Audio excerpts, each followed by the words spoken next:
Assalamu alaikum students, welcome to Basic Grammar. Let's see their definitions now. Transitive verbs.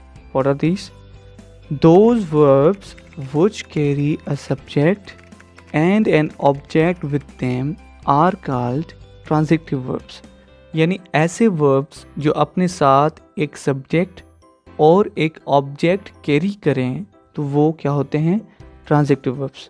For example, she sings English songs. We study grammar. They play cricket.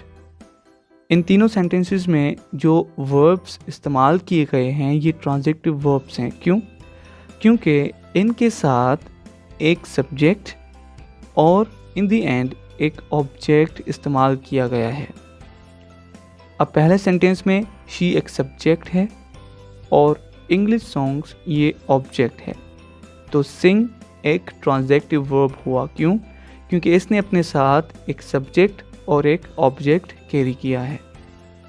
और दूसरे sentence में we subject है, grammar object है और study इसलिए एक verb है, लेकिन कौन सा वर्ब है? Transitive verb.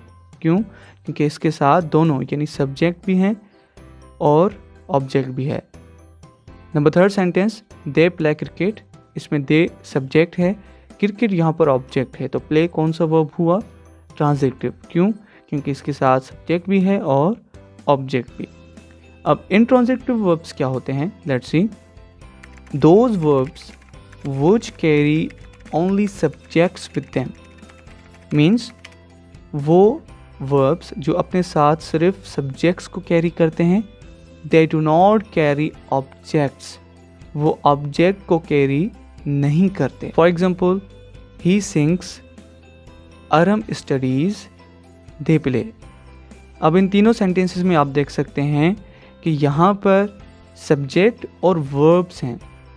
पहले सेंटेंस में ही सब्जेक्ट है और सिंग्स वर्ब है, यहाँ पर कोई ऑब्जेक्ट नहीं, तो ये सिंग जो वर्ब है ये इंट्रांजिटिव वर्ब है। क्यों? क्योंकि इसने अपने साथ सिर्फ सब्जेक्ट को कैरी किया है, ऑब्जेक्ट को नहीं। और सेकंड सेंटेंस में भी अरम एक सब्जेक्ट है और स्टडीज़ एक इंट्रांजिटिव वर्ब है, क्योंकि इसके साथ ऑब्जेक्ट नहीं। दे प्ले, दे यहाँ पर सब्जेक्ट है, प्ले यहाँ पर एक इंट्रांजिटिव वर्ब है, क्योंकि इसके साथ कोई ऑब्जेक्ट नहीं। तो यही इन दोनों के दरमियान डिफरेंस है कि जो ट्रांजिटिव वर्ब्स होते हैं वो अपने साथ दोनों यानी सब्जेक्ट्स भी कैरी करते हैं और ऑब्जेक्ट्स भी, लेकिन जो इंट्रांजिटिव वर्ब्स होते हैं वो अपने साथ सिर्फ और सिर्फ सब्जेक्ट्स को कैरी करते हैं, वो ऑब्जेक्ट्स कैरी नहीं करते। अगर आप कहीं पर किसी वर्ब को देखें कि उसके साथ सिर्फ सब्जेक्ट है तो आप फ़ौरन से समझ जाएंगे कि वो इंट्रांजिटिव वर्ब है। अगर किसी वर्ब के साथ सब्जेक्ट भी है और ऑब्जेक्ट भी है तो वो क्या होगा? Transitive verb. समटाइम्स क्या होता है कि जो इंट्रांजिटिव वर्ब्स होते हैं वो अपने साथ एक प्रीपोजिशनल ऑब्जेक्ट कैरी करते हैं, लेकिन फिर भी वो इंट्रांजिटिव वर्ब्स ही कहलाते हैं। फॉर एग्जाम्पल शी गोस, वो जाती है। अब यहाँ पर शी सब्जेक्ट है और गोस इंट्रांजिटिव वर्ब है। क्यों? क्योंकि इसके साथ ऑब्जेक्ट नहीं। लेकिन अब देखें she goes to Karachi every month, वो हर महीने कराची जाती है। अब यहाँ पर टू कराची एवरी मंथ ये एक प्रीपोजिशनल ऑब्जेक्ट है। क्यों?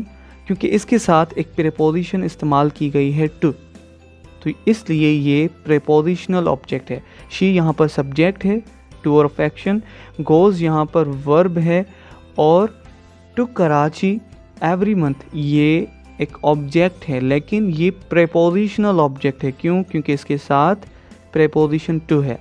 तो यहाँ पर जो वर्ब गोज़ है ये इंट्रांजिटिव वर्ब कहलाएगा, ना कि ट्रांजिटिव।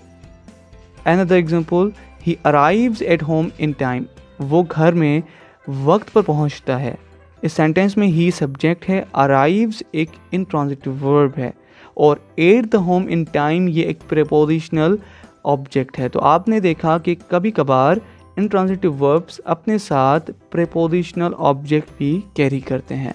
तो यही था इन दोनों के दरमियान डिफरेंस। आई होप कि आपने इन दोनों को अच्छे तरीके से समझ लिया होगा। अगर फिर भी कोई बात समझ में ना आई हो तो कमेंट में आप पूछ सकते हैं और हम आपको वहाँ पर रिप्लाई देंगे। सो Thanks for watching. Take care. Allah Hafiz.